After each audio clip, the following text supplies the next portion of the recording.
दोस्तों, बड़ा ही अजीब होता है ये इंटरनेट। जहां एक और ये हमारे सभी कामों को काफी आसान बनाता है, वहीं दूसरी ओर हैकर्स इसका इस्तेमाल करके आपको कंगाल बना सकते हैं। इस प्रॉब्लम से बच निकलने के लिए देखिए डाई हार्ड 4 हॉलीवुड सिंप्लीफाइड के साथ। मूवी की स्टार कास्ट में है Bruce Willis as detective John McClane, Justin Long as Matthew Farrell, Timothy Olyphant as Thomas Gabriel, Mary Winstead as Lucy McClane, Maggie Q as Mai Linh. IMDb ने इस movie को rating दी है 7.1 की और rotten tomato पे score है इस movie का 82%। मूवी की शुरुआत होती है एक बेहद खूबसूरत जैपनीज लड़की माइलिन से। ये हैकर्स की एक टीम को लीड कर रही है, जो टीम US गवर्नमेंट के डिफरेंट डिपार्टमेंट्स को हैक करने के लिए एक प्रोग्राम लिखती है।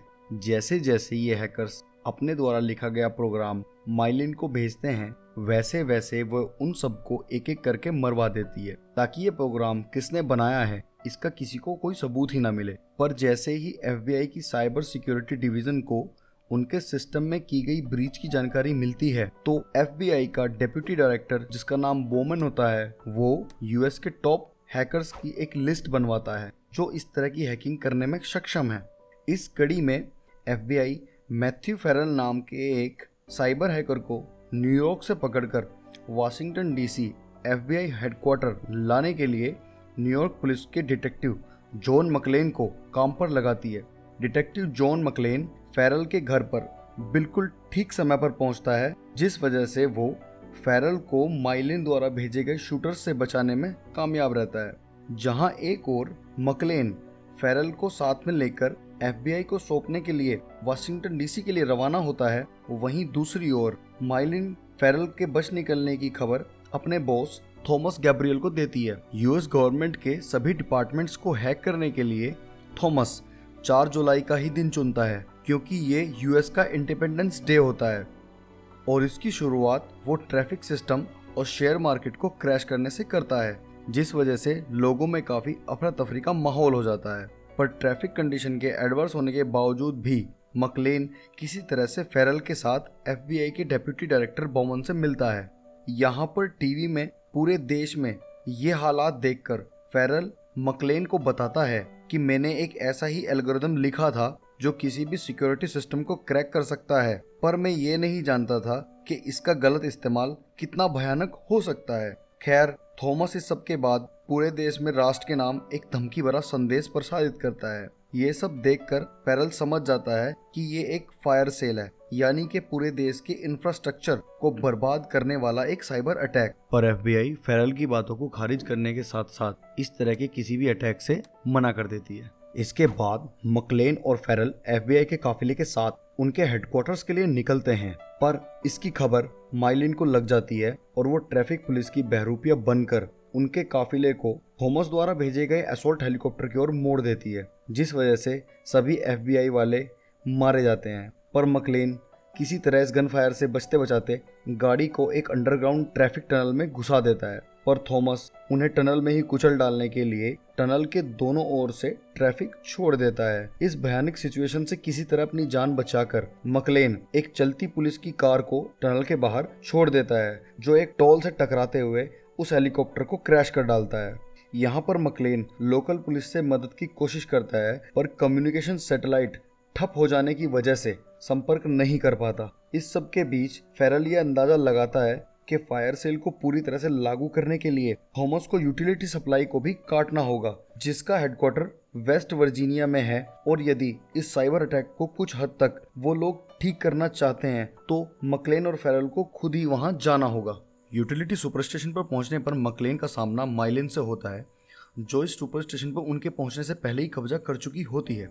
यहाँ मकलेन और फेरल का माइलिन और उसके चमचों से जोरदार फाइट होता है और काफी मशक्कत के बाद मकलेन माइलिन को उसके चमचों के साथ जहन्नुम भेज देता है। पर फेरल जैसे ही यूटिलिटी सप्लाई को रिस्टोर करता है तो थॉमस माइलिन को कॉल करता है, जिसको मकलेन रिसीव करता है, और जैसे ही माइलिन के मारे जाने की खबर थॉमस को मिलती है, वो गुस्से में आकर काफी बड़े अमाउंट में नेचुरल गैस को यूटिलिटी सुपर स्टेशन की तरफ ब्लास्ट करने के लिए मोड़ देता है।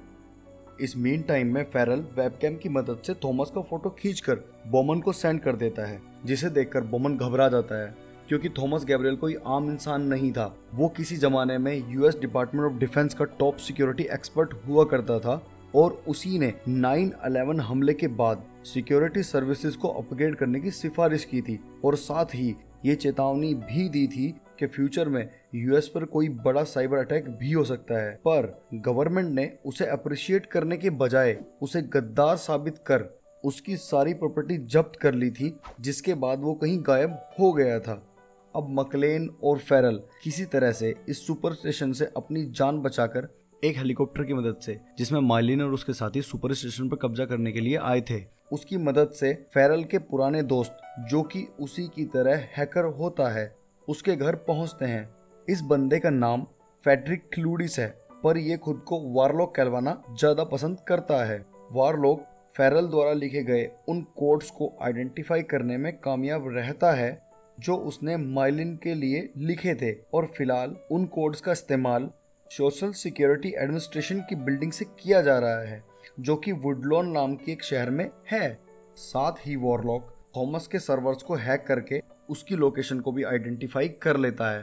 थॉमस वॉरलॉक के कनेक्शन को टैप कर लेता है और वॉरलॉक को उससे दूर रहने की चेतावनी देता है और साथ ही मकलेन की बेटी लूसी जो कि पावर कट हो जाने की वजह से एक लिफ्ट में फंस गई होती है और मदद के लिए पुलिस को कॉल करती है, जिस वजह से थॉमस को उसकी लोकेशन का पता चल जाता है और वो मकलेन पर दबाव बनाने के लिए लूसी को किडनैप कर लेता है। जैसे ही थॉमस के वुडलॉन में होने की खबर होमलैंड सिक्योरिटी को मिलती है, तब वो लोग FBI को ये रिवील करते हैं कि वुडलॉन की वो बिल्डिंग वास्तव में नेशनल सिक्योरिटी एडमिनिस्ट्रेशन फैसिलिटी है और अगर यूनाइटेड स्टेट्स पर कभी भी कोई साइबर अटैक होता है तो देश की सभी फाइनेंशियल और हाईली कॉन्फिडेंशियल रिकॉर्ड्स का एक बैकअप वहां पर सेव हो जाएगा। और ये डिजाइन खुद थॉमस ने ही किया था, क्योंकि थॉमस अब वहां पहले से ही मौजूद है तो वो इस डाटा को आराम से चुराकर यूएस को कंगाल कर सकता है या किसी भी दुश्मन देश को बेच सकता है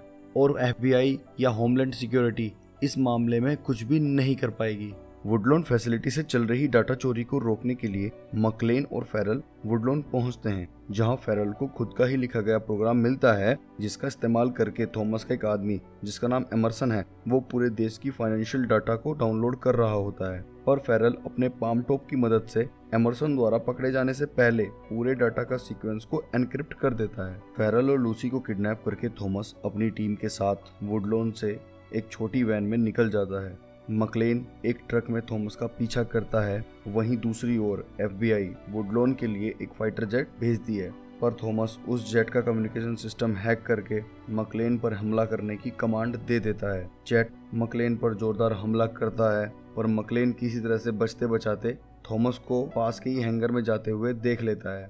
यहाँ पर थॉमस फेरल को फाइनेंशियल डाटा डिक्रिप्ट करने के लिए बोलता है, पर फेरल के मना करने पर थॉमस उसके घुटने में गोली मार देता है और साथ ही उसे कहता है कि अगर उसने जल्दी ही ये काम नहीं किया तो वो लूसी को भी मार देगा। तभी मकलेन वहां आकर थॉमस के 2 लोगों को मार डालता है, लेकिन एमरसन उसके कंधे पर गोली मार देता है जिस वजह से वो घायल हो जाता है। घायल मकलेन को थॉमस गन पॉइंट पर लेकर उसके शोल्डर वुंड में गन का बैरल रखकर जोर से दबाता है, पर मकलेन अपने बारे में सोचे बिना ट्रिगर दबा देता है, जिस वजह से बुलेट मकलेन के शोल्डर को पार करते हुए थॉमस की चेस्ट में जा घुसती है और वो मारा जाता है। फेरल भी फुर्ती से गन उठाकर एमरसन को ठोक डालता है। इस सब के बाद FBI और मेडिकल टीम वहां पहुंचकर सबको फर्स्ट एड देती है, जहां मकलेन लूसी की जान बचाने के लिए फेरल को थैंक्स बोलता है और यहाँ पर मूवी खत्म हो जाती है। दोस्तों, ये मूवी 2007 में आई थी, जिस हिसाब से इसमें VFX का इस्तेमाल काफ़ी अच्छे तरीके से किया गया है। फाइटर जेट को बनाने के लिए 9 फीट का एक 3D मॉडल तैयार किया गया था। इस मूवी के स्टंट सीन को फिल्माने के लिए 200 से 250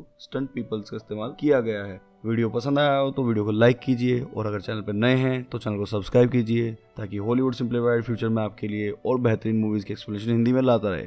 थैंक यू।